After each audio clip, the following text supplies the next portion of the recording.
পটুয়াখালী গলাচিপায় বিএনপির ৪৭তম প্রতিষ্ঠা বার্ষিকী উদযাপন। বিস্তারিত দেখুন প্রতিনিধি মোহাম্মদ জসিমউদ্দিনের পাঠানো তথ্য ও ভিডিওতে। পটুয়াখালীর গলাচিপায় উৎসব মুখর পরিবেশে ও বর্ণাঢ্য আয়োজনে বাংলাদেশ জাতীয়তাবাদী দলের ৪৭তম প্রতিষ্ঠা বার্ষিকী পালিত হয়েছে। বুধবার সকাল ১১টার দিকে প্রাথমিক সদস্য নবায়ন ও নতুন সদস্য সংগ্রহ কর্মসূচির উদ্বোধনের মাধ্যমে অনুষ্ঠান শুরু হয়। কর্মসূচির উদ্বোধন করেন জাকির হোসেন নান্নু এবং সভাপতিত্ব করেন বীর মুক্তিযোদ্ধা আলহাজ সিদ্দিকুর রহমান।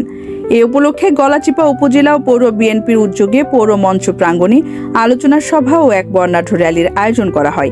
র্যালিটি শহরের গুরুত্বপূর্ণ সড়ক প্রদক্ষিণ শেষে পৌর মঞ্চে এসে সমাপ্ত হয়। অনুষ্ঠানে প্রধান অতিথি হিসেবে উপস্থিত ছিলেন হাসান মামুন, বিএনপির নির্বাহী কমিটির সদস্য ও সাবেক সভাপতি এবং সাধারণ সম্পাদক, বাংলাদেশ জাতীয়তাবাদী ছাত্রদল ঢাকা বিশ্ববিদ্যালয় শাখা। বিশেষ অতিথি হিসেবে উপস্থিত ছিলেন এবিএম মুকুল, সহ সাধারণ সম্পাদক, বাংলাদেশ জাতীয়তাবাদী স্বেচ্ছাসেবক দল কেন্দ্রীয় নির্বাহী কমিটি, মোহাম্মদ নজরুল ইসলাম, কেন্দ্রীয় নেতা, বাংলাদেশ জাতীয়তাবাদী ছাত্রদল এবং বীর মুক্তিযোদ্ধা আলহাজ আব্দুল সত্তার হাওলাদার, সাধারণ সম্পাদক, উপজেলা বিএনপি।